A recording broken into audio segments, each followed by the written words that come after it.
अस्सलामु अलैकुम वरहमतुल्लाहि तआला वबरकातुहू।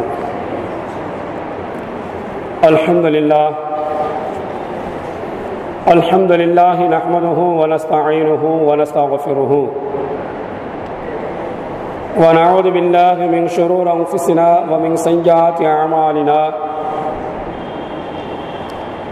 मन यहदिहिल्लाहु फला मुदिल्ल लहु व मन युद्लिलहु फला हादिय लहु।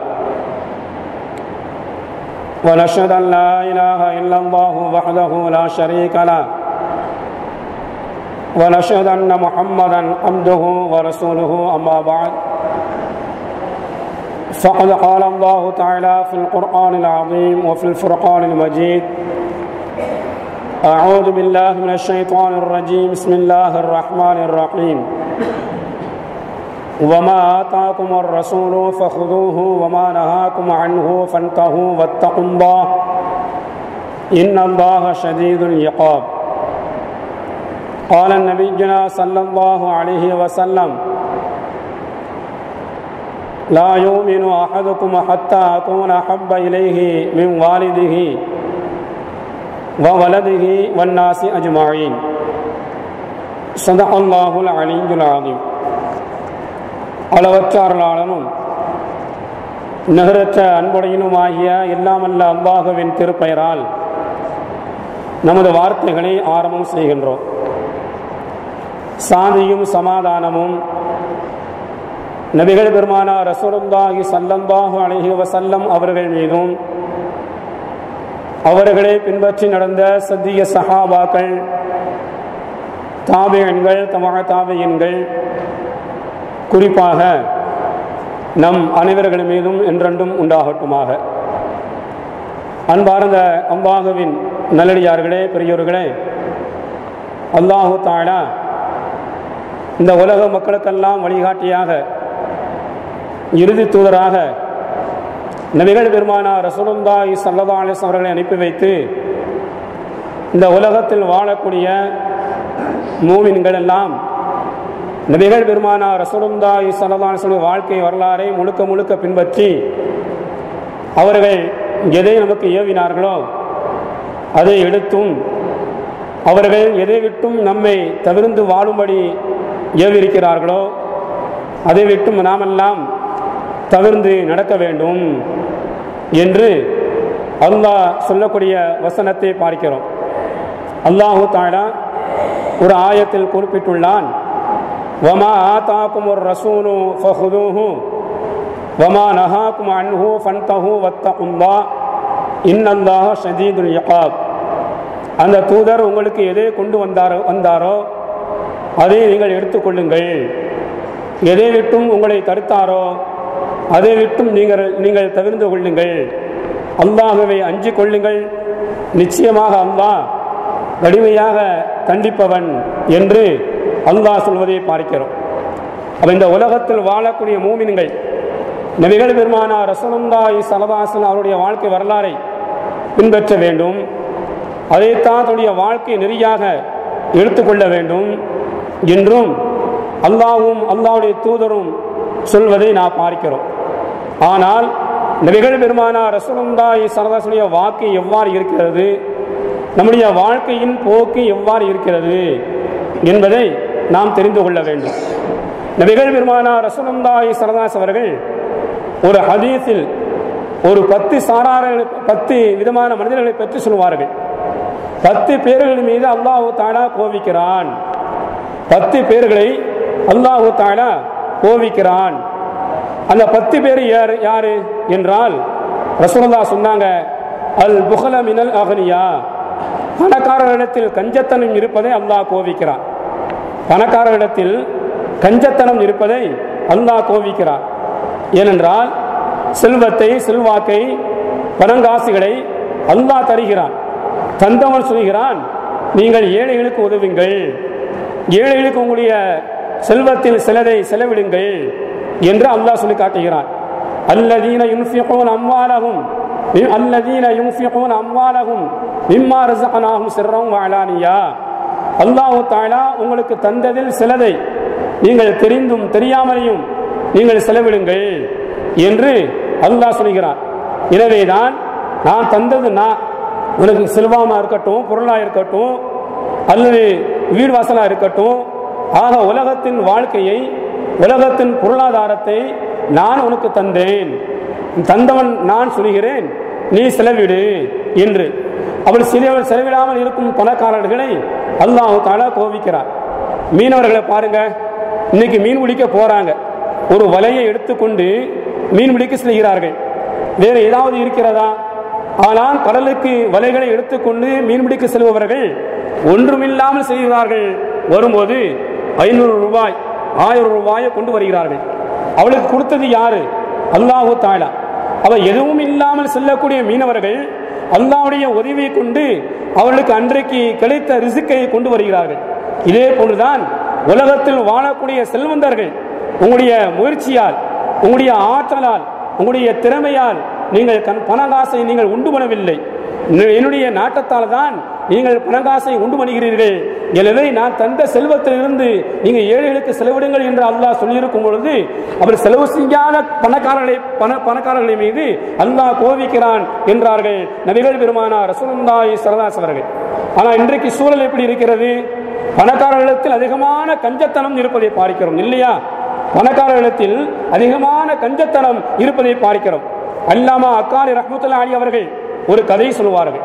ஒரு தந்தை, அவருக்கு 3 பிள்ளைகள். ஒரு தந்தைக்கு 3 ஆண் பிள்ளைகள். அவர் மிகப்பெரிய பணக்காரர், அதே நேரத்தில் கஞ்சர். அவர் மிகப்பெரிய பணக்காரர், அதே நேரத்தில் கஞ்சர். 3 ஆண் மக்களையும் அழைத்து கேட்டார், நான் மரணத்தை விட்டால் நீங்க எனக்காக வேண்டி என்ன செய்வீங்க என்று கேட்டார். நான் மூத்தா போயிட்டா எனக்காக வேண்டி நீங்கள் என்ன செய்வீர்கள் என்று கேட்டார். அப்ப முதல் மகன் சொன்னான், வாப்பா, இந்த அருமையான தந்தையே, எங்களுக்காக வேண்டி காசு பணத்தை உண்டு பண்ணி யாருக்கும் கொடுக்காமல் செலவிடாமல் எங்களுக்காக அதிகமான காசு பணத்தை நீங்கள் உண்டு பண்ணி இருக்கிறீர்கள் கஞ்சத்தனம் செய்து. அப்படிப்பட்ட தந்தையாகிய உங்களுக்கு நீங்கள் மரணித்து விட்டால் நான் சந்தாக்கை தங்கத்தால் செஞ்சு அதுல தூக்கி வைத்து உங்களை அடக்கம் பண்ணுவேன் என்று சொன்னார். போனா முட்டாளு, இதுக்காக வேண்டியா நான் இவ்வளவு காசு பணத்தை நான் உண்டு பண்ணினேன்? யாருக்கும் கொடுக்காமல், யாருக்கும் செலவிடாமல், நல்ல பாதையில் செலவழிக்காமல் கஞ்சத்தனம் செய்து இவ்வளவு பணத்தை நான் உண்டு பண்ணி இருக்கிறேன். இவன் எனக்காக வேண்டி சந்தாக்கை தங்கத்தால் செய்வதற்காக வேண்டியா நான் உண்டு பண்ணினேன், இது சரியில்லை என்று மறுத்துவிட்டார். இரண்டாவது மகன் சொன்னான், என் அருமையான தந்தையே, நீங்கள் மரணித்து விட்டால் குழிக்குள் உங்களை அடக்கம் செய்து விட்டு அந்த குழிக்கு மேல மிகப்பெரிய கட்டிடத்தை கட்டுவேன் உடைய நினைவாக என்று சொன்னார். இதுவும் சரியில்லை என்று தந்தை மறுத்து விட்டார். மூன்றாவது மகன் சொன்னார், என் அருமையான தந்தையே, நான் கசாபு கடைக்காரன், ஆட்டை அறுத்து இறைச்சியை விற்பனை செய்பவன். எனவே நீங்கள் மௌத்தாகி விட்டால் உங்களையும் அறுத்து உங்களுடைய இறைச்சியை துண்டு துண்டாக ஆக்கி ஆட்டு இறைச்சியோடு கலந்து உங்களுடைய அந்த இறைச்சியை நான் காசாக ஆக்குவேன் என்று மூன்றாம் மகன் சொன்னார். நீதான் சரியான பிள்ளை எனக்கு, நீதான் சரியான பிள்ளை எனக்கு என்று தந்தை சொன்னார் என ஒரு வரலாறை, ஒரு கதையை அல்லாமா அக்காலி ரஹ்மத்துல்லாஹி அலைஹி அவர்கள் கஞ்சனுக்கு எடுத்து காட்டுவார்கள். அப்ப உலகத்தில் வாழக்கூடிய மனிதர்கள் பிற மனிதருக்கு உதவியாக இருக்க வேண்டும், பிற மனிதர்களுக்கு பயனுள்ளவனாக இருக்க வேண்டும் என்று இந்த வரலாறை சொல்வார்கள். நபிகள் பெருமானார் ரசூலுல்லாஹி ஸல்லல்லாஹு அலைஹி அவர்கள் சஹாபாக்கள் கூடி இருக்கும் போது மூமின்களுக்கு உதாரணத்தை ஒரு மரத்தை கேட்பார்கள். ரசூலுல்லாஹி ஸல்லல்லாஹு அலைஹி அவர்கள், மூமின் என்பவன் ஒரு மரத்தை போல, அது என்ன மரம், மக்களுக்கு அதிகமாக பயன் தரக்கூடிய மரம் என்று எது என்று உங்களுக்கு தெரியுமா, உங்களால் சொல்ல முடியுமா? ரசூலுல்லாஹ் கேட்டாங்க. மக்களுக்கு அதிகமான பயனை தரக்கூடிய ஒரு மரம் உண்டு, அது எந்த மரம் என்று உங்களால் சொல்ல முடியுமா என்று நபிகள் பெருமானார் ரசூலுல்லாஹி ஸல்லல்லாஹு அலைஹி வஸல்லம் சஹாபாக்களை பார்த்து கேட்கும்போது சஹாபாக்கள் எல்லாம் ஊரில் இருக்கும் மரங்களை விட்டுவிட்டு காட்டுப்பகுதியில் இருக்கும் மரங்களை சொன்னார்கள். அப்போது நபிகள் பெருமானார் ரசூலுல்லாஹ் சொன்னாங்க, நீங்கள் சொன்ன மரம் எதுவும் மக்களுக்கு பயன் கிடையாது, ஈத்த மரம் தான் மக்களுக்கு பயனுள்ளது. அது வரக்கூடிய ஈத்த பழங்கள் பயனுள்ளது, மட்டை பயனுள்ளது, ஈக்கு பயனுள்ளது, எல்லாமே பயனுள்ளது. நம்முடைய நாட்டில் தென்னை மரங்கள் எப்படி எல்லா விதத்திலும் பயனுள்ளதா இருக்கிறதோ, தேங்காய் பயனுள்ளது, கோம்பை பயனுள்ளது, மட்டை பயனுள்ளது, ஓலை பயனுள்ளது, ஈக்கையும் பயனுள்ளது. இதே போன்றுதான் சவுதி நாட்டில் இருக்கக்கூடிய அந்த ஈத்த மரங்கள் மக்களுக்கு பயனுள்ளது. இதே போன்றுதான் ஒவ்வொரு மனிதனும், ஒவ்வொரு மூமினும் பிற மூமினுக்கு, பிற மனிதர்களுக்கு பயனுள்ளவனாக இருக்க வேண்டும் என்று நபிகள் பெருமானார் ரசூலுல்லாஹி ஸல்லல்லாஹு அலைஹி வஸல்லம் ஒரு அழகான உதாரணத்தை சின்ன குழந்தைகளுக்கு கூட புரியும் விதத்தில் நபிகள் பெருமானார் ரசூலுல்லாஹி ஸல்லல்லாஹு அலைஹி வஸல்லம் இந்த உதாரணத்தை கேட்டு மக்களுக்கு விளக்கினார்கள். எப்படி பேருத்த மரம் மக்களுக்கு பயனுள்ளதா இருக்கிறதோ இதே போன்றுதான் ஒவ்வொரு மூமினும் பிற மக்களுக்கு பயனுள்ளவனாக இருக்க வேண்டும் என்று ரசூலுல்லாஹ் சொன்னாங்க. இதே போன்றுதான் பணக்காரர்கள் மூலமாக மக்களுக்கு பயன் இருக்க வேண்டும். பயன் இல்லாமல் கஞ்சத்தனம் செய்தால் அந்த கஞ்சத்தனம் செய்யும் பணக்காரரை அல்லாஹ் தஆலா கோபிக்கிறான் என்றார்கள் நபிகள் பெருமானார் ரசூலுல்லாஹி ஸல்லல்லாஹு அலைஹி வஸல்லம். சஹாபாக்களுடைய வாழ்க்கையை பாருங்கள். சஹாபாக்கள் காலத்தால் கஞ்சர்கள், ஆனால் காசால் கஞ்சர்கள் அல்ல. சஹாபாக்கள் காலத்தால் கஞ்சர்களாக இருந்தார்கள், காசால் அவர்கள் கஞ்சர்கள் கிடையாது. ஒரு நாள் மஸ்ஜிது நபவியில் நபிகள் பெருமானார் ரசூலுல்லாஹி அவர்கள் இருக்கிறார்கள். ஏழை தோற்றத்தில் சில கூட்டத்தார்கள் வருகை தந்தார்கள். பனு நவீர் என்று சொல்லக்கூடிய கூட்டத்தார்கள். பரட்டத்தலை, அழுக்க ஆடை, அழுக்கான உடைகளை உடுத்திக் கொண்டு பரட்டத்தலையோடு வந்தார்கள். அவர்களை பார்த்த நபிகள் பெருமானார் ரசூலுல்லாஹி ஸல்லல்லாஹு அலைஹி வஸல்லம் இந்த ஏழை சஹாபாக்களுக்கு யார் உதவி செய்வா என்று கேட்டார்கள். இந்த ஏழை சஹாபாக்களுக்கு உதவி செய்வர்கள் யார் என்று கேட்டார்கள். சபையில் இருந்த சஹாபாக்கள் எல்லாம் வீட்டுக்கு சென்றார்கள். தங்களால் முடிந்த உதவிகளை எல்லாம் கொண்டு வந்து கொடுத்தார்கள். சில சஹாபாக்கள் துணிமணிகளை கொண்டு வந்தார்கள், ஆடைகளை கொண்டு வந்தார்கள், பணங்காசை கொண்டு வந்தார்கள், பெயர்த்தம் வளங்களை கொண்டு வந்தார்கள். அவர்களுக்கு எது முடியுமோ அவைகளெல்லாம் கொண்டு வந்து ஏழை சஹாபாக்களுக்கு உதவி செய்தார்கள் என்ற வரலாறை பார்க்கிறோம். இப்படித்தான் ஒவ்வொரு மூமினும் இருக்க வேண்டும். இவ்வாறு இல்லாமல் யாருக்கு அல்லாஹ் செல்வத்தை கொடுத்தானோ அவர்கள் செலவிடாமல் கஞ்சத்தனம் காட்டினால் அந்த செல்வந்தர்கள் மீது அல்லாஹ் கோபிக்கிறான் என்று நபிகள் பெருமானார் ரசூலுல்லாஹி ஸல்லல்லாஹு அலைஹி வஸல்லம் சொல்லக்கூடிய வரலாறை பார்க்கிறோம். அடுத்து யாரு? இரண்டாவது ஆடு. 10 பேர்களிடத்தில் 10 விதமான விஷயங்களை அல்லாஹ் கோபிக்கிறான். ஒன்று, பணக்காரர்களிடத்தில் கஞ்சத்தனம் இருப்பதை அல்லாஹ் கோபிக்கிறான். இரண்டாவது, ஏழைகளிடத்தில் பெருமை இருப்பதை, ஏழைகளிடத்தில் பெருமை இருப்பதை அல்லாஹ் கோபிக்கிறான். நீங்க பாருங்க, யாரிடத்தில் ரொம்ப பெருமை இருக்குன்னா, யார் ஓட்டாண்டியா இருக்காங்களோ அவங்க இடத்துல அதிகமான பெருமைகள் இருக்கும். பணக்காரர்கள், வசதி உள்ளவர்கள் வசதிக்கு ஏற்ப சில விஷயங்களை, சில காரியங்களை செய்வார்கள். அதே போன்று நானும் செய்ய வேண்டும் என்று நினைத்து செய்யக்கூடிய ஏழைகளை பார்க்கிறோம். நிக்காக எடுத்துக்கொள்ளுங்கள். ஊர் சாப்பாடு என்று ஒரு சாப்பாடு உண்டு கல்யாணத்துக்கு முதல் நாள், இல்லையா? ஊர் சாப்பாடு இது தேவையில்லை. விருந்து எப்போ? கல்யாணத்துக்கு பிறகு மணமகன் போட வேண்டும் வலிமா விருந்து, கல்யாணம் முடிந்த மறுநாள் ரசூலுல்லாஹி ஸல்லல்லாஹு அலைஹி வஸல்லம் சொல்வார்கள், நீங்கள் வலிமா விருந்து போடுங்கள் ஆண்மகனே என்று சொல்வார்கள். ஆண்மகன் தான் வலிமா விருந்து போட வேண்டும். இமாம்கள், நம்முடைய பெருமக்கள் எல்லாம் சொல்வார்கள், நீங்கள் வலிமா விருந்து என்பது கல்யாணம் முடிந்து இல்லறத்தில் ஈடுபட்ட பிறகு நீங்கள் மறுநாள் வலிமா விருந்து போட வேண்டும். இன்னைக்கு பாத்தீங்கன்னா ஆண்மகன் பெண் மக்களிடத்தில் காசி வாங்கி கொண்டு எங்க வீட்டு சார்பாக 200 பேர் வருவாங்க, 300 பேர் வருவாங்க, நீங்க பெண் வீட்டார்கள் சாப்பாடு போடணும். கேவலமா இல்ல? எல்லாமே பிச்சை இல்லையா? வரதட்சணை பிச்சை, நகை நட்டு பிச்சை, வீட்டு இடம் கேட்பது பிச்சை, மத்த சீராட்டு கேட்பதெல்லாம் பிச்சை. இது போக சாப்பாடு போடுவதற்கு வக்கில்லாம நாங்கள் அழைத்து வரக்கூடிய 200 பேருக்கு, நாங்கள் கூட்டி வரக்கூடிய 300 பேருக்கு நீங்க விருந்து போட்டுறணும் என்று நாவு கூசாம, கொஞ்சம் கூட சூடு சொரணை இல்லாம அல்லாஹ் வசையை தந்திருக்கிறான், கைகால தந்திருக்கிறான், கண்ணை தந்திருக்கிறான், உழைக்கிற தெம்பையும் திறமையும் அல்லாஹ் தந்திருக்கிறான். இவளெல்லாம் தந்து பெண் வீட்டாரிடத்தில் நாங்கள் அழைத்து வரக்கூடிய 200 பேருக்கு 300 பேருக்கு விருந்து போடணும் என்று சொல்கிறார்களே, இவர்களெல்லாம் எப்படி ஒரு ஆண்மகனாக இருக்க முடியும்? எண்ணி பார்க்க வேண்டும்.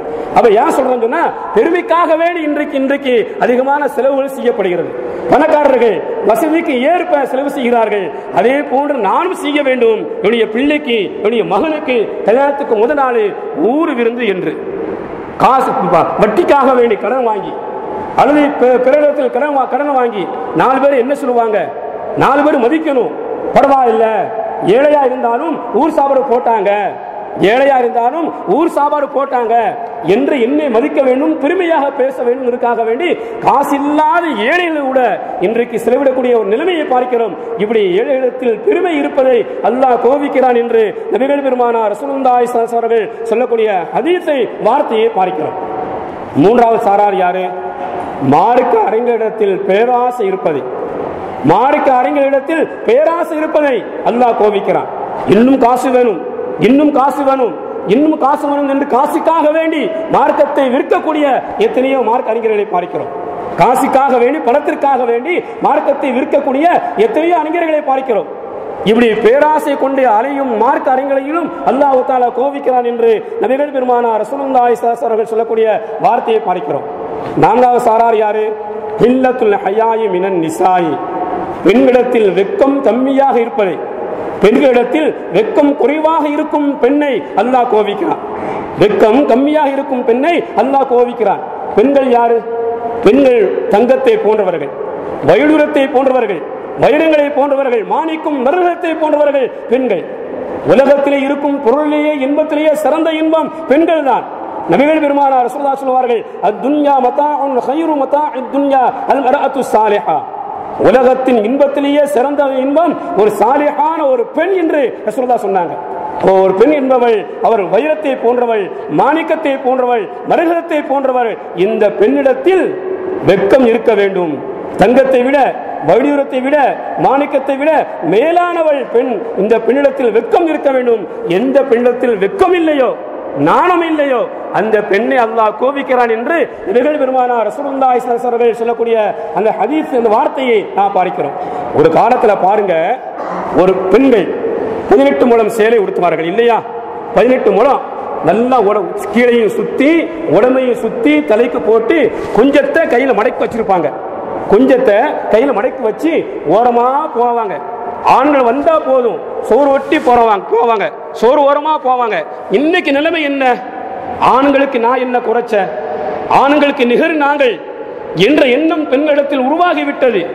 ஆண்கள் வருகிறார்கள், ஆண் மக்கள் வருகிறார்கள், வெட்க வேணும், நாணம் வேணும் என்ற ஒரு பயம் இல்லாமல், எண்ணம் இல்லாமல் நெஞ்சை நிமிர்த்து கொண்டு வரக்கூடிய பெண்களை பார்க்கிறோம்.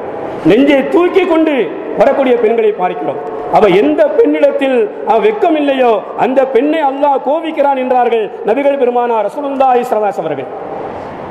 நபிகள் பெருமானார் ரசூலுல்லாஹி ஸல்லல்லாஹு அலைஹி வஸல்லம் உம்மு சலமா, மைமுனா ரலியல்லாஹு தஆலா அன்ஹுமா இருவரிடத்திலும் பேசிக் கொண்டிருந்தார்கள். இந்த நேரத்தில் ஒரு கண் தெரியாத சஹாபி வந்தார்கள், உம்மு மக்தூம் ரலியல்லாஹு தஆலா அன்ஹு அவர்கள். ரசூலுல்லாஹ் சொன்னாங்க, உம்மு மக்தூம் என்ற தோழர் வருகிறார், உம்மு சலமா, மைமுனா நீங்க வீட்டுக்குள்ள போங்க என்று. இருவரும் சொன்னார்கள், யார சொன்னா அவர் தான் எங்களை பார்க்க மாட்டாங்களே, கண் தெரியாத சஹாபியாச்சே, கண் தெரியாத சஹாபியாச்சே, நாங்கள் நிற்பதை எப்படி பார்ப்பார்கள் என்று உம்மு சலமா ரலியல்லாஹு தஆலா அன்ஹா அவர்களும் மைமுனா ரலியல்லாஹு தஆலா அன்ஹா அவர்களும் சொன்னார்கள்.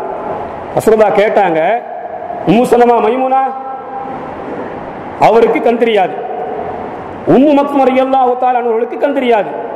அஃப அம்யா வாணி அன்துமா, உங்க ரெண்டு பேருக்கும் கண் தெரியுமா தெரியாதா? ரசூலுல்லாஹ் கேட்டாங்க, உங்கள் இருவருக்கும் கண் தெரியுமா தெரியாதா என்று கேட்டு உள்ளே செல்லுங்கள்.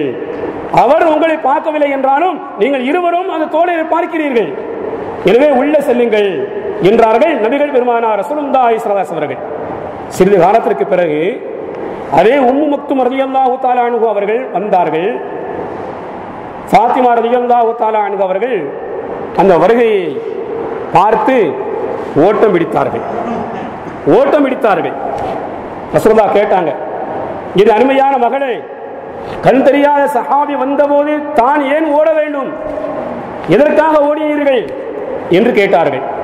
ஃபாத்திமா ரலியல்லாஹு தஆலா அன்ஹா சொன்னார்கள், யா ரசூலல்லாஹ், அவர் என்னை பார்க்கவில்லை என்றாலும் நான் அந்த கண் தெரியாத சஹாபியை பார்ப்பான் அல்லவா, இது ஹராம் ஆகிவிட்டது.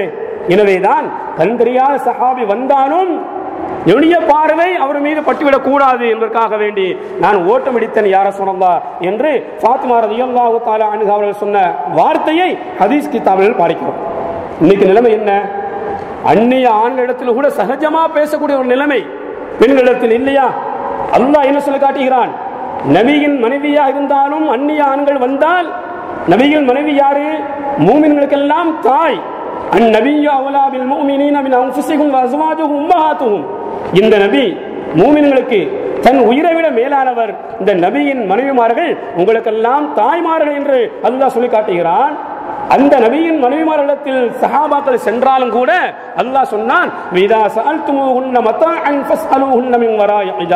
நபியே உங்களுடைய மனைவிமாருக்கு சொல்வீராக, உங்களுடைய மனைவிமார்கள் மூமின்களுக்கு தாயாக இருந்தாலும் வரக்கூடிய ஆண்களிடத்தில் நேருக்கு நேரு பேச வேண்டாம், திரைக்கு பின்னால் என்று பேச சொல்லுங்கள் என்று அல்லாஹ் சொன்னார். இன்னைக்கு யாரெல்லாம் பார்ப்பது ஹராமோ, யாரையெல்லாம் பார்ப்பது ஹராமோ அவர்களிடத்தெல்லாம் சகஜமாக பேசக்கூடிய ஆண்களையும் பெண்களையும் பார்க்கிறோம்.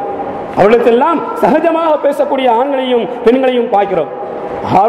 ஹாரூன் ரஷீது ரஹ்மத்துல்லாஹி அலைஹி மிகப்பெரிய மன்னர்.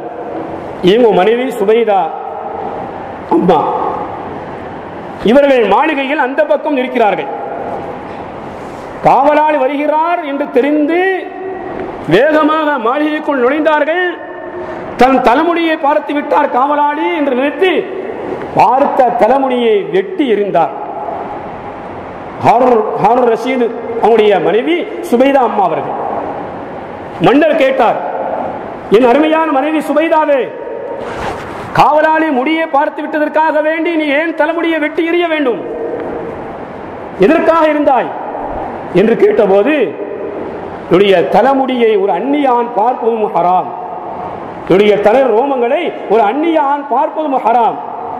நான் காவலாளி வருகிறார் என்று நினைத்து வேகமாக மாளிகைக்குள் நுழைந்தேன். என்னுடைய முடியின் அடையாளத்தை வைத்து அவர் வீட்டுக்குள் நுழைந்து வந்து விட்டார்.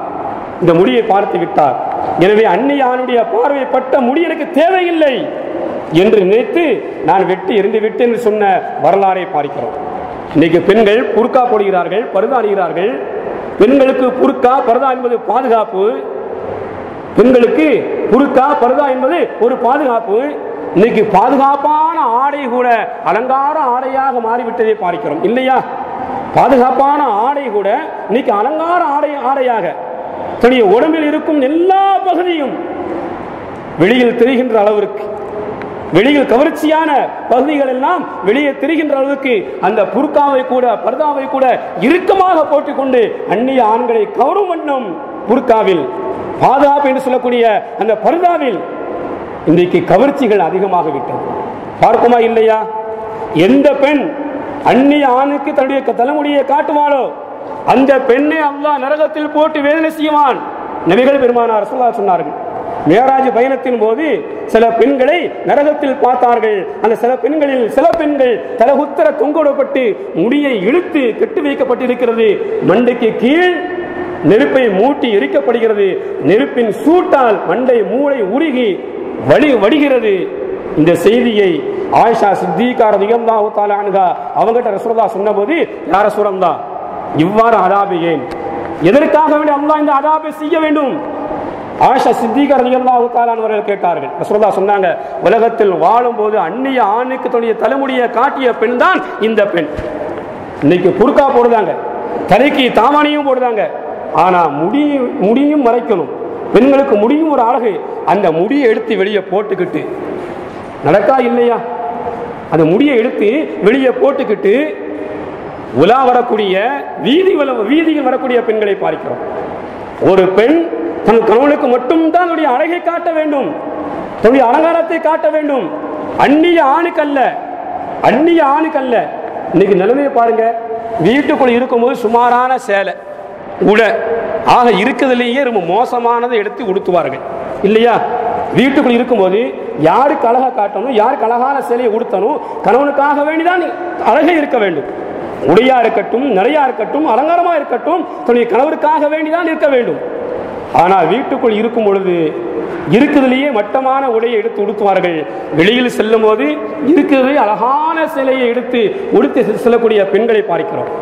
இவ்வாறு யார் பிறருக்காக வேண்டி வெளியில் அலங்காரத்தையும் அழகையும் காட்டுவார்களோ அந்த பெண்கள் நரகத்துக்கு செல்வார்கள் என்றார்கள் நபிகள் பெருமானார் ரசூலுல்லாஹி ஸல்லல்லாஹு அலைஹி வஸல்லம். அவ எந்த பெண்ணிடத்தில் வெட்கம் இல்லையோ, நாணம் இல்லையோ, இவைகள் கம்மியா இருக்குமோ அந்த பெண்ணை அல்லாஹ் கோபிக்கிறான் என்று நபிகள் பெருமானார் ரசூலுல்லாஹி ஸல்லல்லாஹு அலைஹி வஸல்லம் சொன்னார்கள். ஐந்தாவது நபர் யாரு? அல்லாஹ் கோபிக்கிற ஐந்தாவது நபர் ஹுப்புத் துன்யா மினஷ் ஷுயூஹ். வயோதிகரிடத்தில் உலகத்தின் ஆசை இருப்பதை அல்லாஹ் கோபிக்கிறான். வயோதிகரிடத்தில் உலகத்தின் ஆசை. நீங்க பாருங்க, இந்த கேடுகட்டுகளுக்கு தான் அதிகமான ஆசை இருக்கும். உலகத்தின் ஆசை இருக்கும் இல்லையா? உலகத்தின் ஆசையில் மூழ்கி இருப்பார்கள் வயோதிகர்கள். அவருடைய வாழ்க்கை முடிந்து விட்டது. வீடு போவாங்கு, காடு வாங்கு, கபூர் அழைக்கிறது. ஆனால் வயோதிகர்களிடத்தில் அதிகமான அமல்கள் இருக்க வேண்டும். எந்த வயோதிகர்களிடத்தில் அதிகமான உலகத்தின் ஆசை இருக்குமோ அவர்களை அல்லாஹ் கோபிக்கிறார். ஒரு 22 வயது பையன் தாடி வைக்க வேண்டும், ஒழுக்கமாக நடக்க வேண்டும், தொழுக வேண்டும் என்று நினைத்து திரிந்து வாழ ஆசைப்பட்டான். ஷைத்தான் உள்ளத்தில் குறுக்கிட்டு குழப்பத்தை ஏற்படுத்தி, இப்பந்தான் உனக்கு 22 வயசு ஆச்சுப்பா, இப்பந்தான் உனக்கு 22 வயசு ஆச்சு, நீ ரொம்ப உலகத்தில் ரொம்ப என்ஜாய் பண்ணக்கூடிய ஒரு வாலிப வயதில் நீ மார்க்கத்தை பெயர் நடந்தால் மக்கள் என்ன சொல்லுவார்கள்? எனவே கல்யாணம் முடித்த பிறகு நீ தொழுவு, நீ தாடி வை என்று ஷைத்தான் எண்ணத்தை போட்டான். கல்யாணம் முடித்தான், திருந்தலாம் என்று நினைத்தான். ஒரு குழந்தையை பெற்ற பிறகு நீ தாடி வை, தொழு என்று ஷைத்தான் உள்ளத்தை குழப்பினான். குழந்தையை பெற்ற பிறகு திருந்த நினைத்தான். அதற்கு பிறகு கல்யாணம் முடிச்சு குழந்தைக்கு கல்யாணம் ஆன பிறகு திருந்து, இப்படியே வயது போய்கொண்டே இருந்தது. கடைசியாக உலகத்தின் இன்பத்திலேயே தன்னுடைய வாழ்க்கையை கழித்து மரணித்தான். இப்படி மரணித்த மனிதன் மறுமையில் நஷ்டவாளி என்பார்கள். அல்லாமா அக்கானி ரஹ்மத்துல்லாஹி அலைஹி என்ற வரலாறை பார்க்கிறோம். எனவே உலகத்தில் வாழக்கூடிய வயோதிகர்களிடத்தில் அதிகமாக அமல் இருக்க வேண்டும். உலகத்தின் ஆசை இருக்கக்கூடாது. உலகத்தின் ஆசை யாருக்கு இருக்குமோ அந்த வயோதிகர்களை அல்லாஹ் கோபிக்கிறார் என்றார்கள் நபிகள் பெருமானார் ரசூலுல்லாஹி ஸல்லல்லாஹு அலைஹி வஸல்லம். ஆறாவது சாரார் யாரு? அல் கஸலு மினஷ் ஷுப்பான் ரசூலுல்லாஹ் சொன்னாங்க. இளைஞர்களிடத்தில் சோம்பேறித்தனம் இருப்பதை அல்லாஹ் கோபிக்கிறான். இளைஞர்களிடத்தில் சோம்பேறித்தனம் இருப்பதை அல்லாஹ் கோபிக்கிறான். இளைஞர்கள் யார்? இஸ்லாத்துடைய வளர்ச்சிக்காக வேண்டி எழுச்சிக்காக வேண்டி பாடுபடக்கூடியவர்கள், அல்லாஹ்வுடைய மார்க்கத்தை வேகமாக எடுத்து செல்லக்கூடிய இளைஞர்கள். இந்த இளைஞரிடத்தில் சோம்பேறித்தனம் இருந்தால் அல்லாஹ் கோபிக்கிறான். துடிப்பான ஒரு வயது, வீரமான வயதிலும் துடிப்பான உடம்பையும் வைத்துக் கொண்டு மார்க்கத்திற்காக வேண்டி பாடுபடாமல், குடும்பத்திற்காக வேண்டி உழைக்காமல், நன்மையான விஷயத்தை தன் வாழ்க்கையை கழிக்காமல் சோம்பேறித்தனத்தோடு எந்த இளைஞர்கள் இருப்பார்களோ அந்த இளைஞர்களை அல்லாஹ் கோபிக்கிறார் என்றார்கள் நபிகள் பெருமானார் ரசூலுல்லாஹி ஸல்லல்லாஹு அலைஹி வஸல்லம். சஹாபாக்களை பாருங்க. முஸ்அப் ரலியல்லாஹு தஆலா அன்ஹு, அலி இப்னு அபீ தாலிப் ரலியல்லாஹு தஆலா அன்ஹு இளைஞர்கள். இஸ்லாத்திற்காக வேண்டியே பாடுபட்டு உழைத்து இஸ்லாத்திற்காக வேண்டியே தன் உயிரை நீத்த தியாகிகள் முஸ்அப் ரலியல்லாஹு தஆலா அன்ஹு போன்ற இளைஞர்கள் தான். இன்னைக்கு அப்படிப்பட்ட இளைஞர்கள் வாழ்க்கை எப்படி இருக்கிறது? அந்த இளைஞர்களிடத்தில், இஸ்லாத்தை பரப்பக்கூடிய இளைஞர்களிடத்தில் இன்னைக்கு சோம்பேறித்தனம் அதிகமாக இருப்பதை பார்க்கிறோம். நபிகள் பெருமானார் ரசூலுல்லாஹ் சொன்னாங்க, துஆ செஞ்சாங்க, அல்லாஹும்ம இன்னி அஊது பிக மினல் ஹம்மி வல் ஹுஸன் வ அஊது பிக மினல் அஜ்ஸி வல் கஸல் வ அஊது பிக மினல் ஜுபனி வல் புகுல். யா அல்லாஹ், கவலை, துக்கம், சோதனை, அதே போன்று சோம்பேறித்தனத்தை விட்டும் இறைவா உன்னிடத்தில் நான் பாதுகாப்பு தேடுகிறேன் என்று ரசூலுல்லாஹ் சொன்னாங்க. இன்னைக்கு எத்தனை இளைஞர்களை பார்க்கிறோம், படுத்து விட்டு ஊரை சும்மா சுத்தி வரக்கூடிய இளைஞர்கள். சும்மா சுத்தி வந்தாலும் பரவாயில்லை, குடும்பத்திற்கு பாரமாக, குடும்பத்திற்கு மிகப்பெரிய சுமையாக இருக்கிற இளைஞர்கள் பார்க்கமா இல்லையா? படித்து விட்டால், படிப்பு முடிந்து விட்டால், நம்முடைய பையனை படிக்க வைத்தால், படிப்பு முடிந்த பிறகு உழைப்பான், குடும்பத்தை காப்பாற்றுவான், குடும்பத்திற்கு உதவியா இருப்பான் என்று கஷ்டப்பட்டு கடன்பட்டு தன்னுடைய மகனை படிக்க வைத்தார்கள் பெற்றோர்கள். அப்படி படிப்பு முடிந்த பிறகு ஒரு சில இளைஞர்கள் தான் உழைக்க செய்கிறார்கள். ஒரு சில இளைஞர்கள் ஊரை ஊதாரியாக சுத்தரக்கூடிய இளைஞர்களை பார்க்கிறோம். வீட்டிற்கும், குடும்பத்திற்கும், தந்தைக்கும், பெற்றோர்களுக்கும் சுமையாக, பாரமாக இருக்கிற இளைஞர்களை பார்க்கிறோம். உழைப்பு இல்லை, ஆனால் நச்சரிப்பு. எனக்கு வண்டி வாங்கித்தா, ஹீரோ ஹோண்டா வாங்கித்தா, டூ வீலர் வாங்கித்தா என்று குடும்பத்தை நச்சரித்து பல லட்சம் ரூபாய்க்கு வண்டி வாங்கி ஊரை சுத்தி வரக்கூடிய இளைஞர்களை பார்க்கிறோம். உழைக்க வேண்டிய இளைஞர்கள், குடும்பத்தை காப்பாற்ற வேண்டிய இளைஞர்கள், இஸ்லாத்திற்காக வேண்டி பாடுபடக்கூடிய இளைஞர்கள், இஸ்லாத்துடைய வளர்ச்சிக்கும் எழுச்சிக்கும் தன் உயிரை தியாகம் செய்யக்கூடிய இளைஞர்கள் இன்னைக்கு உழைப்பு இல்லாமல் மனக்கோட்டை கட்டுகிறார்கள் இல்லையா? படிப்பு முடிந்து விட்டது, ஆனா உழைப்பு இல்லை, மனக்கோட்டை. நம்ம வேலைக்கு போனா அப்படி இருக்கணும் இப்படி இருக்கணும் என்று மனக்கோட்டை கட்டுகிறார்கள் அதிகமான இளைஞர்கள். ஒரு கதை சொல்வார்கள், ஒரு வயதான ஒரு ஆள் 1000 ரூபாய்க்கு எண்ணெய் வாங்கி தலையில் வைத்துக் கொண்டு வீதியில் கஷ்டப்பட்டு வருகிறார். ஒரு இளைஞன் உழைக்க வேண்டும், உழைத்து வீடு வாசல் கட்ட வேண்டும், பெரும் பணக்காரனாக ஆக வேண்டும் என்ற ஒரு மனக்கோட்டையில் நாம் வீதிக்கு செல்வோம், உழைப்போம் என்ற எண்ணத்தில் அவனும் வருகிறான். தலையில் எண்ணெயை சுமந்து வருகின்ற அந்த வயோதிகரை சந்தித்து, ஏன் இவ்வளவு கஷ்டப்படுறீங்க, நான் கொண்டுகிட்டு வாரேன், அந்த எண்ணெய் தின்ன தாங்க என்று கேட்டார். நான் சுமந்தா எவ்வளவு கூலி பேசினார்? 2 ரூபாய் கூலி. 2 ரூபாய் கூலி. 2 ரூபாய் கூலிக்காக வேண்டி எண்ணெய் டின்னை தலையில் வைத்து சுமந்து வருகிறார் அந்த இளைஞர். மனதில் மிகப்பெரிய மனக்கோட்டை. நினைக்கிறார், 2 ரூபாய் வாங்கணும், முட்டை வாங்கணும், முட்டையை வித்து கோழி வாங்கணும், கோழியை வித்து குஞ்சு பொறிக்க வைக்கணும், முட்டையை வாங்கி கோழி வாங்கணும், கோழியை வளர்த்து அது இடுகின்ற குஞ்சுகளை எல்லாம் சேர்த்து கோழி பண்ணை உண்டாக்க வேண்டும். கோழி பண்ணையை வித்த பிறகு ஆட்டு பண்ணை, மாட்டு பண்ணை, இப்படி ஒவ்வொன்றாக கற்பனையில் ஓடுகிறது. ஆனால் கூலி எவ்வளவு? 2 ரூபாய். இந்த 2 ரூபாய் கூலி என்ன ஓட்டம் அதிகமாக ஓடுகிறது. 2 ரூபாய்க்கு முட்டை வாங்கணும், முட்டையை வித்து கோழி வாங்கணும், கோழியை அடக வச்சு குஞ்சு பொறிக்க வைக்கணும், அந்த குஞ்சை கோழி பண்ணையா உருவாக்க வேண்டும், கோழி பண்ணையை உருவாக்கி அதை வித்துவிட்டு ஆட்டு பண்ணை, மாட்டு பண்ணை, மிகப்பெரிய பணக்காரன் நான். ஊரில் இருக்கும் அரசனின் மகளை மணமுடிக்க வேண்டும், என் மூலம் அந்த அரசனுடைய மகனுக்கு குழந்தை பிறக்க வேண்டும், அந்த குழந்தை பிறந்து வளர்ந்து நடக்கும் போது வீதியில் சந்தோஷமாக கூட்டி வர வேண்டும். என் அருமையான குழந்தை நடக்கும் பொழுது அவர் தூக்கி கொஞ்சனும் என்று குனிந்தான். தலையில் இருந்த டின்னு கீழே சரிந்தது, எண்ணெயெல்லாம் கொட்டிவிட்டது. கற்பனை. வயோதிகர் சொன்னார், அது சண்டால பாவி, 1000 ரூபாய் எண்ணெயை கொட்டி நாசமாக்கிட்டீங்க என்று. இவன் சொன்னா, 2 முட்டை கோழி முட்டை போச்சு, கோழி பண்ண போச்சு, ஆட்டு பண்ண போச்சு, மாட்டு பண்ண போச்சு, அரசனின் மகளும் எல்லாம் போய்விட்டது. நீ 1000 ரூபாய்க்கு கவலைப்படுத, நான் அரசனின் மகளை இழந்து விட்டேனே என்ற கவலையில் நான் இருக்கிறேன் என்று சொன்னானா. இப்படித்தான் எத்தனை இளைஞர்கள் உழைப்பில்லாமல் உள்ளத்தில் அதிகமான மனக்கோட்டையை கட்டுகிறார்கள். கெட்டி என்ன பயன் இருக்கிறது? எனவே இளைஞரிடத்தில் சோமரத்தனம் இருப்பதை அல்லாஹ் கோபிக்கிறான் என்றார்கள் நபிகள் பெருமானார் ரசூலுல்லாஹி ஸல்லல்லாஹு அலைஹி வஸல்லம். 7வது சாரார் யாரு? அநீதம் செய்யும் அரசர்கள், அநீதம் செய்யும் பொறுப்புதாரிகள், இவர்களே அல்லாஹ் கோபிக்கிறான் என்றார்கள் நபிகள் பெருமானார் ரசூலுல்லாஹி ஸல்லல்லாஹு அலைஹி வஸல்லம். இன்னைக்கு பாருங்க, ஆட்சியாளரை எடுத்துக் கொள்ளுங்கள், நீதியாக நடக்கிறார்களா அநீதியாக நடக்கிறார்களா? ஆட்சியரிடத்தில் நீதி இருக்கிறதா அநீதி இருக்கிறதா? நீதி அதிகமா அநீதி அதிகமா என்றால் அநீதிதான் அதிகமாக இருக்கிறது. இன்றைக்கு உலகத்தில் நீதியான ஆட்சியாளர்களை பார்ப்பது சொல்வது ரொம்ப கம்மி.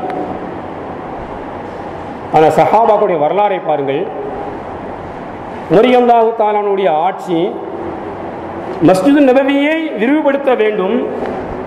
மஸ்ஜித் நபவிக்கு பக்கத்தில் அப்பாஸ் ரலியல்லாஹு தஆலாவுடைய வீடு இருக்கிறது. இருந்தாலும் இருவருக்கும் ஒத்து போகாது. ரலியல்லாஹுவுக்கும் அப்பாஸ் ரலியல்லாஹுவுக்கும் அடிக்கடி தகராறு வரும். எனவே அந்த அப்பாஸ் ரலியல்லாஹு தஆலாவை சந்தித்து ரலியல்லாஹு சொன்னாங்க, தோழரே, மஸ்ஜித் நபவியை விரிவுபடுத்த வேண்டும், உங்களுடைய வீட்டை விலைக்கு தாருங்கள் என்று. முடியாது என்று மறுத்துவிட்டார்கள் அப்பாஸ் ரலியல்லாஹு தஆலா அவர்கள். சரி பரவாயில்லை, இரவலாக கொடுங்கள் என்று கேட்டார்கள். ஆசைக்கே நான் தரமாட்டேன், இரவலா எப்படி தர முடியும் என்று சொன்னவுடன் ரலியல்லாஹு பார்த்தாங்க, மக்களுடைய கூட்டம் பள்ளிவாசலுக்கு அதிகமாக இருக்கு, இடம் பத்தவில்லை. அப்பாஸ் ரலியல்லாஹுடைய வீட்டை அவர்களுடைய அந்த ஆட்சி பொறுப்பில் இருந்த காரணத்தினால் மஸ்ஜிதுக்கு இடம் தேவை என்ற எண்ணத்தில் அந்த வீட்டையும் சேர்த்து பள்ளிவாசலை கட்டிவிட்டார்கள். வீட்டையும் சேர்த்து பள்ளிவாசலை கட்டிவிட்டார்கள். இருவருக்கும் தகராறு. அப்பாஸ் ரலியல்லாஹுவுக்கும் உமர் ரலியல்லாஹுவுக்கும் தகராறு. இந்த தகராறை தீர்த்து வைப்பது யார்? யார் சரியான ஆளு? இருவரிடத்திலும் பேசக்கூடிய சஹாபாக்கள் யாரு என்று சஹாபாக்கள் நினைத்து உபய் இப்னு கஅப் ரலியல்லாஹு தஆலா அவர்களை ஒரு நீதிபதியாக நியமித்து, நீங்க தான் இந்த தகராறுக்கு ஒரு சரியான தீர்ப்பை சொல்ல வேண்டும் என்று சொல்லி அனுப்பி வைத்தார்கள். இருவரையும் அழைத்தார்கள். ஆட்சியாளரையும் அப்பாஸ் ரலியல்லாஹு தஆலா அன்ஹு அவர்களையும் அழைத்து நிலவரத்தை கேட்டு தீர்ப்பு சொன்னார்கள். தீர்ப்பு உமர் ரலியல்லாஹு அவர்களுக்கு பாதகமாக இருந்தது. தீர்ப்பு உமர் ரலியல்லாஹு அவர்களுக்கு பாதகமாக இருந்தது. ஆட்சியாளராக இருந்தாலும் நீதியை வழங்கினார்கள். உமர் ரலியல்லாஹு கேட்டாங்க, எதன் அடிப்படையில் நீங்கள் தீர்ப்பு சொன்னீர்கள்? மஸ்ஜித் நபவிக்கு இடம் பத்தவில்லை, அந்த இடத்திற்கு இளையூராக அப்பாஸ் ரலியல்லாஹு வீடு இருக்கிறது, எனவே அதையும் சேர்த்து நான் கட்டிவிட்டேன், பணத்தை கொடுத்து விடலாம், உங்களுடைய தீர்ப்பு இவ்வாறு தான் இருக்க வேண்டும், ஆனால் எனக்கு எதிராக எனக்கு பாதகமாக உபய் இப்னு கஅப் அவர்களே உங்களுடைய தீர்ப்பு இருக்கிறது, எதன் அடிப்படையில் நீங்கள் இந்த தீர்ப்பை வழங்கினீர்கள் என்று கேட்டபோது நபிகள் பெருமானார் ரசூலுல்லாஹி ஸல்லல்லாஹு அலைஹி வஸல்லம் ஹதீஸை அவர்கள் சொன்ன வரலாறை அடிப்படையாக வைத்து தான் நான் தீர்ப்பு வழங்கினேன். என்ன ஹதீஸ், என்ன வரலாறு? உமர் ரலியல்லாஹு கேட்டாங்க. பைத்துல் முகத்தஸ், பைத்துல் முகத்தஸை கெட்டும் பொழுது சுலைமான் நபி அலைஹிஸ்ஸலாத்து வஸலாம் அவர்கள் கட்டினார்கள். பகல் நேரத்தில் கட்டுவார்கள், இரவு நேரத்தில் இழுந்து விடும். பகல் நேரத்தில் கட்டுவார்கள், இரவு நேரத்தில் இழுந்து விழுந்து விடும். சுலைமான் நபி கேட்டாங்க, யா அல்லாஹ், பகல் நேரத்தில் கஷ்டப்பட்டு கட்டிய இந்த மஸ்ஜித் இரவு நேரத்தில் விழுந்து விடுகிறது, என்ன காரணம் என்று சுலைமான் நபி அல்லாஹ்விடத்தில் கேட்டார்கள். அல்லாஹ் சொன்னா, என்னுடைய தூதரே நபியே சுலைமானே, நீங்கள் ஒரு ஏழையின் இடத்தை அனுமதி இல்லாமல் நீங்கள் சேர்த்து கட்டுகிறீர்கள். ஒரு எத்தீமுக்கு சொந்தமான இடம், பள்ளிவாசல் கட்டக்கூடிய இடம், அந்த எத்தீமிடத்தில் அனுமதி கேட்காமல், அனுமதியை வாங்காமல் நீங்கள் கட்டினால் கட்டிடம் எப்படி நிற்கும் என்று அல்லாஹ் சொன்னான். அதற்கு பிறகு அந்த எத்தீமான மனிதரை சந்தித்து அதற்குண்டான தொகையை கொடுத்து அதற்கு பிறகு பைத்துல் முகத்தஸை கட்டினார்கள். இப்படி இருக்கும் பொழுது அப்பாஸ் ரலியல்லாஹு தஆலாவுடைய முழுமையான சம்மதம் இல்லாமல் நீங்கள் பள்ளிவாசல் கட்டுவது முறையல்ல, கட்டக்கூடாது என்று நான் தீர்ப்பு சொன்னேன் என்றார்கள். உடனே உபய் இப்னு கஅப் ரலியல்லாஹுடைய அந்த தீர்ப்பை சந்தோஷப்பட்டு ஏற்றுக்கொண்டு ரசூலுல்லாஹ்வுடைய சொல்லுக்கும் கட்டுப்பட்டு தீர்ப்பு சொன்ன நீதிபதிகளுடைய நெற்றியில் ஒரு முத்தம் கொடுத்தார்கள் ரலியல்லாஹு தஆலா அன்ஹு என்ற வரலாறை பார்க்கிறோம். அப்ப எவ்வளவு நீதம், ஆட்சியாளரிடத்தில் எவ்வளவு நீதம் இருந்தது அன்றைய காலத்தில். இன்றைக்கு ஆட்சியாளரிடத்தில் நீதம் இருக்கிறதா, அநீதம் இருக்கிறதா? நீதி அதிகமா, அநீதம் அதிகமா? எனவே அநியாயம் செய்யும் ஆட்சியாளர்களை அல்லாஹ் கோபிக்கிறான் என்றார்கள் நபிகள் பெருமானார் ரசூலுல்லாஹி ஸல்லல்லாஹு அலைஹி வஸல்லம். எட்டாவது சாரார் யாரு? போர் வீரரிடத்தில் கோழைத்தனம் இருக்கக்கூடாது. போர் வீரரிடத்தில் கோழைத்தனம் இருப்பதை அல்லாஹ் கோபிக்கிறான். போருக்கு போய்விட்டால் புறமுதுகு காட்டக்கூடாது. நபிகள் பெருமானார் ரசூலுல்லாஹி ஸல்லல்லாஹு அலைஹி வஸல்லம் வரலாறை பாருங்கள். அதிகமான போர்க்களத்தை சந்தித்திருக்கிறார்கள். அதிகமான போர்க்களத்தை நபிகள் பெருமானார் ரசூலுல்லாஹி ஸல்லல்லாஹு அலைஹி வஸல்லம் சந்தித்திருக்கிறார்கள். ஹுனைன் போர்க்களம், முஸ்லிம்கள் புறமுதுகு காட்டி ஓடுகிறார்கள். அந்த போர்க்களத்தில் வேகமாக நின்றார்கள் நபிகள் பெருமானார் ரசூலுல்லாஹி ஸல்லல்லாஹு அலைஹி வஸல்லம். குதிரையின் மீது ஏறி வேகமாக பறப்பதற்காக வேண்டி, வேகமாக கூட்டத்துக்குள் செல்வதற்காக வேண்டி தயாராக நிற்காங்க. குதிரையின் கடிவாளத்தை ஒரு பக்கம் அலி ரலியல்லாஹு அவர்கள் பிடித்திருக்கிறார்கள், மறுபக்கம் அபூ சுஃபியான் ரலியல்லாஹு அவர்கள் பிடித்திருக்கிறார்கள். இருவரையும் முந்திக் கொண்டு வேகமாக செல்லியிருக்கிறார்கள். இப்படி போர்க்களத்துக்கு போய்விட்டால் புறமுதுகை காட்டும் கோழைகளின் மீது அல்லாஹ் கோபிக்கிறான் என்று நபிகள் பெருமானார் ரசூலுல்லாஹி ஸல்லல்லாஹு அலைஹி வஸல்லம் சொன்ன வரலாறை பார்க்கிறோம். ஒன்பதாவது சாரார் யாரு? துறவிகளிடத்தில் பெருமை இருப்பதையும் அல்லாஹ் கோபிக்கிறான். துறவிகளிடத்தில் பெருமை இருப்பதையும் அல்லாஹ் கோபிக்கிறான். பத்தாவது சாரார் முகஸ்துக்காக வேண்டி இபாதத்தை யார் செய்கின்றார்களோ, பிறர் பார்க்க வேண்டும், புகழ வேண்டும் என்ற நோக்கத்திற்காக வேண்டி அமல் செய்யக்கூடிய மனிதர்களையும் அல்லாஹ் கோபிக்கிறான் என்று நபிகள் பெருமானார் ரசூலுல்லாஹி ஸல்லல்லாஹு அலைஹி வஸல்லம் சொல்லக்கூடிய வரலாறை பார்க்கிறோம். இப்படி எல்லாம் நபிகள் பெருமானார் ரசூலுல்லாஹுடைய வாக்கு இருக்க நம்முடைய போக்கு எப்படி இருக்கிறது? இன்றைக்கு அதிகமான மக்களை பார்த்தால் நபிகள் நாயகத்துடைய வாக்கை புறக்கணித்து விட்டு, புறந்தளை விட்டு உலகத்தில் வாழும் மனிதர்களை பார்க்கிறோம், மூமின்களை பார்க்கிறோம். எனவே ரசூலுல்லாஹி ஸல்லல்லாஹு அலைஹி வஸல்லம் எதை சொன்னார்களோ அதை நாம் எடுக்க வேண்டும். எதை தடுத்தார்களோ அவர்களை விட்டும் தவிர்த்து நடக்க வேண்டும். அவர்கள் தடுத்ததை தவிர்த்து நடக்காமல் நாம் வாழ்ந்தால் அல்லாஹ் சொல்கிறான், வமா ஆதாகுமுர் ரசூலு ஃபஹுதூஹு வமா நஹாகும் அன்ஹு ஃபன்தஹு வத்தகுல்லாஹ்.